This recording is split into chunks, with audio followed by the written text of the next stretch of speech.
So what's next? Because Trump said he received a letter from Zelensky. Seems like Mm, he's ready to sign. And he also said that the Russian is interested in peace. I mean, yeah, Russian always interested in peace. yeah, So are there any, I just don't see the middle ground if Russian no, insist on the three things that they wanted from the beginning. I don't see no, Ukraine backing down on any of them, no. No, right? I don't think they do, and I don't think.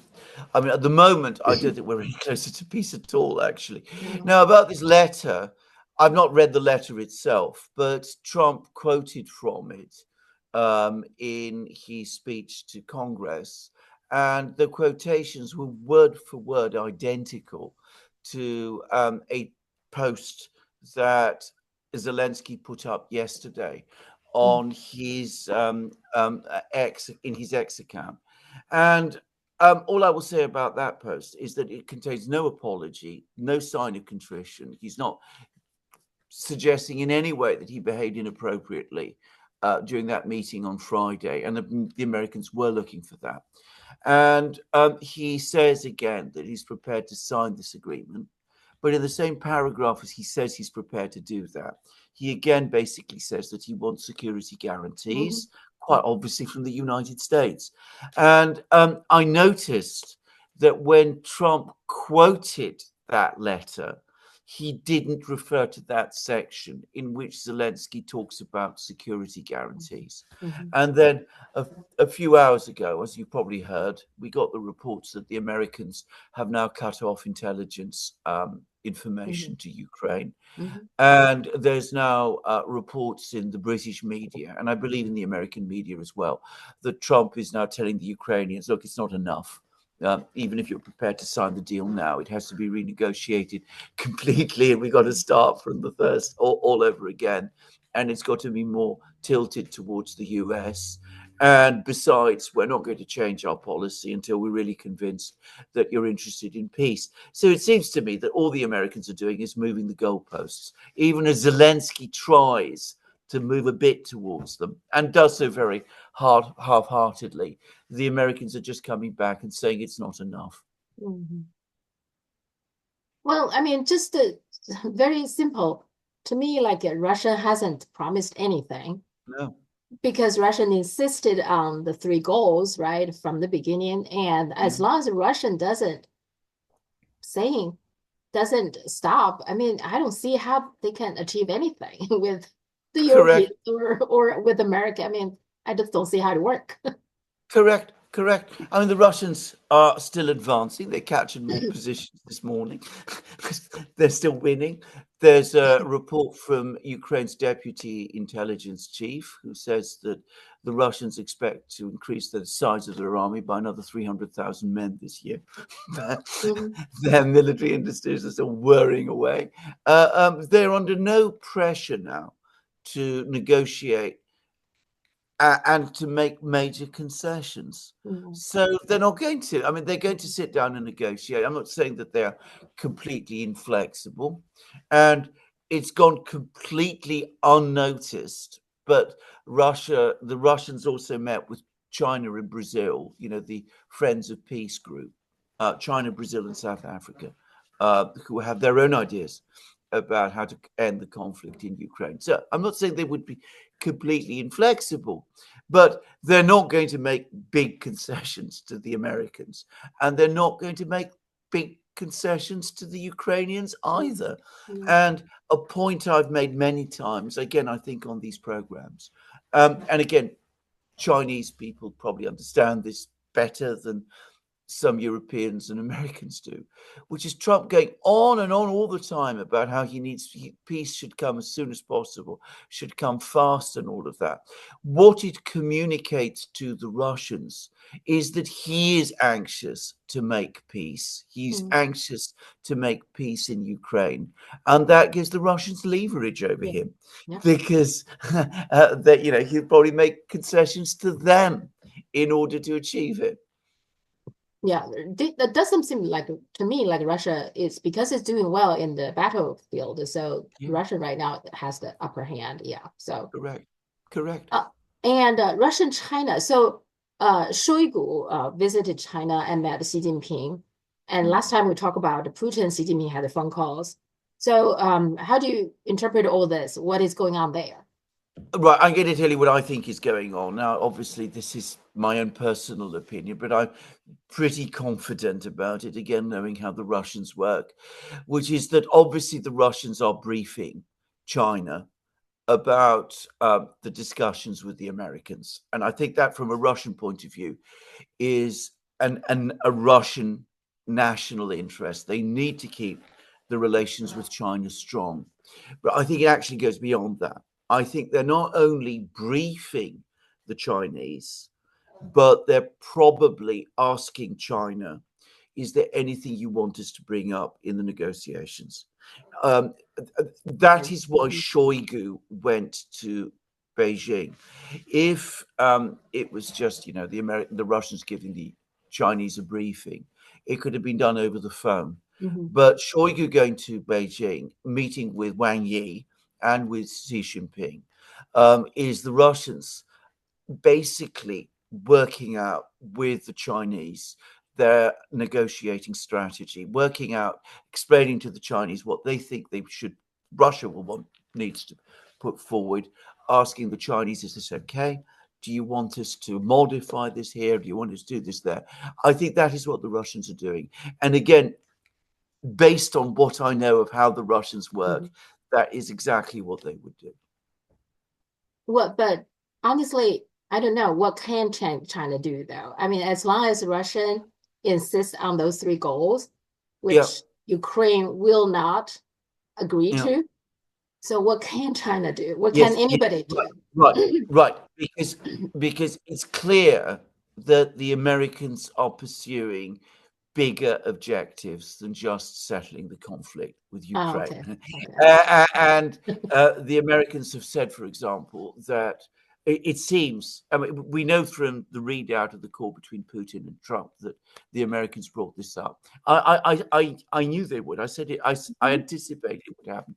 That the Americans are asking the Russians to help mediate between themselves and Iran. So that's Mhm. one thing they want Mhm. to Okay. discuss. There are probably going to be all kinds of economic things. I had a source who gets me information about things that have been talked about within the Russian parliament. And the Americans are concerned, apparently, in the discussions about the overall status of the dollar and about whether Mhm. BRICS Okay. is moving towards creating an alternative currency to the dollar, which it isn't, by the way. Mhm. But the Americans have even floated the possibility that they would like to be able to participate themselves in these new financial structures that the BRICS are creating. And of Mhm. course, China is absolutely central to all of that. So, in advance of negotiating about any of these questions, the Russians absolutely need to know what China's views are, Mhm. because something, and again, Chinese people need to perhaps understand this. For the Russians, the greatest mistake they made in their foreign policy, as they talk about themselves, was the quarrel with China Mhm. in the late 1950s and early 1960s. Because at that time, if you look at the origins of that quarrel, there were lots of reasons for it, but the key one was that China gained the impression, about which, by the way, it was absolutely right, that the Soviet Union was prioritizing relations with the West Mhm. over the Mhm. alliance with China. Mhm. So the Russians don't want that to happen ever again. They don't want to be put in a position again when they have an argument with China, the biggest country on their border.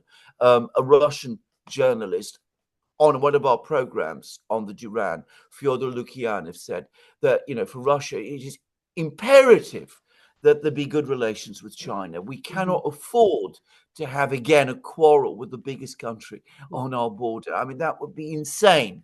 So they don't want to do anything that the Chinese are not already briefed about and Mhm. about which the Chinese have not already expressed an opinion. So this is why Shoigu went to went to Beijing. And there'll be many other contacts and communications, probably of a sort that we're not being informed about. And also the Europeans, they had a emergency, I guess, London summit after the Friday, the catastrophe meeting. What are they discussing, and what do they achieve in that meeting? Anything? Well, nothing. I mean, you asked me about the Russians and the Chinese. It literally is, as we say in English, from the sublime to the ridiculous. I mean, they call this meeting together. They come up with exactly the same plan, European peacekeepers to Ukraine as part of a ceasefire deal, which the Russians have already rejected, backstopped by the Americans, which is something the Americans have already rejected. this is a classic example of doing the same thing again and again and again and again and expecting a different result. Yeah. So this is what the Europeans are up to. But of course, the Europeans are in a state of shock. And first of all, there is genuine grief across Europe that their beloved project Ukraine is not working.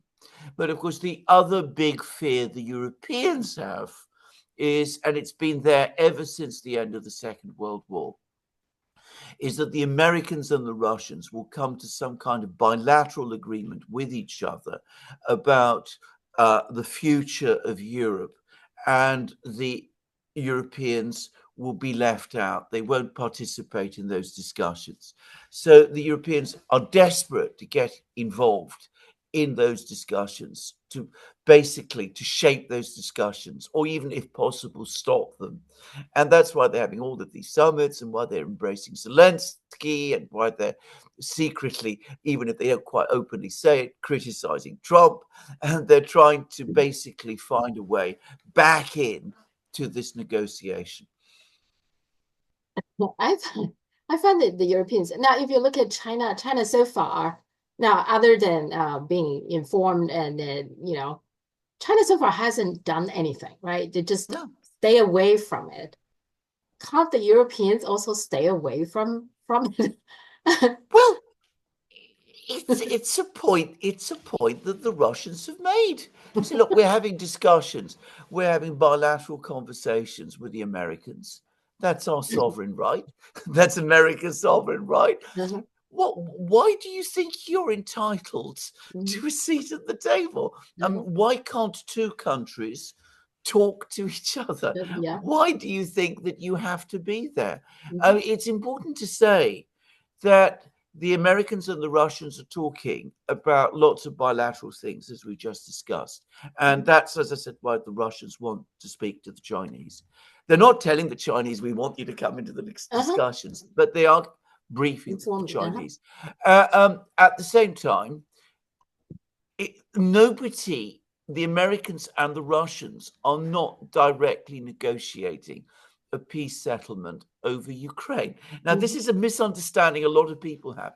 What is being discussed is setting up negotiations between Russia and Ukraine in order to work towards a peace, not the Americans and the Russians settling the conflict between them over the heads of everybody else. So why should the Russians and the Americans not talk to each other? Now, the Russians say, if you want to involve yourselves in discussions, it's very simple. You pick up the telephone and talk to us. You talk to the Americans all the time. Why don't you talk to us? Why didn't you send your own representatives here to Moscow? And absolutely, we will speak to them. From the beginning, I think what's going on, what happened between Ukraine and Russia should be, I think the Europeans shouldn't get involved. Let them talk, let them, sort this out themselves. And that's basically what China says, between, the mainland and Taiwan, it is our matter. It is a domestic issue. Everybody should just leave us alone. There in China, there is a thing called rule by doing nothing. Okay, 无为而治, which means many times doing nothing is a strategy, right? The inaction, exertion itself is a strategy and could be a good strategy. You don't have to always do something. I find the Europeans always feel like they have to do something. They have to, in and out, jump up and down, and they have to be there somehow. do something. Okay, now they had a meeting. Okay, now we have a meeting. It's emergency, but they achieve nothing, right? Yeah, you are so correct. As a former lawyer, can I just tell you that is the advice you mostly give your client. Your clients come along, they get very excited, they're very panicky. They say, "Look, so and so is doing X, Y, Z. We must meet. We must have meetings. We must take action. We must do this. We must do that." And nearly always, when I say nearly always, 90% of the time, and that's not an underestimate, your advice is don't do anything, don't say anything, just let whatever happens happen. And this cannot do you any harm, and in the end you put yourself in the better position. And that's exactly what the Chinese are doing. In fact, to the extent that the Chinese have said anything at all, they said, we're fine with this. I mean, go ahead. Yeah, America, yeah, Russia, talk yeah. to each other. If you can find a way towards peace in Ukraine, that's wonderful. That's what we've been trying to do. Hmm. So why should we complain? That is exactly correct. But of course, in Europe, with all these vainglorious people that there are there, that is impossible. They cannot leave alone. They can't sit back, let events take their course, wait and see, make their move at the right time. They just are unable to do that. Once upon a time, you had leaders in the West, and they would have understood the point you're making, but today's leaders can't. And of course, beyond that, there's also a deeper cultural problem, which is that not only is it difficult for the leaders to not do something, Hmm. but their societies and above all their media Yeah. expect them to do Mhm. something all the time. I mean, this frenetic activity. I mean, there's always activity and there's never purposeful action. Yeah. Yeah. Yeah. The media is a big problem, I think. Yeah, Yeah. Just yeah, they always want something happen, right? They always ask those very provocative questions too. yeah. Well, So indeed, yeah, indeed. that's a big problem. Um, the Trump's talked about leaving NATO. Do you think he's Yeah. serious?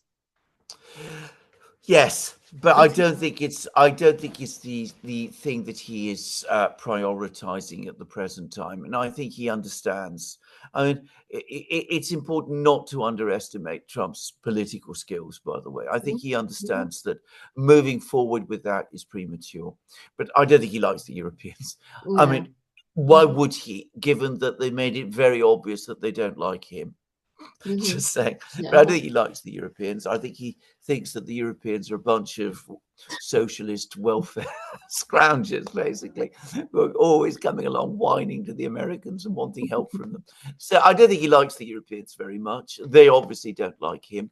He doesn't see why America should go out its way to help the Europeans. He's made it very clear that he doesn't believe that Europe faces any kind of threat from Russia. So I think it was left to him, he would move and leave NATO. But I think he realizes that it's not something you can do today or even tomorrow. Probably he feels that if the relationship with Russia is sorted out, it can be done quietly in its own good time.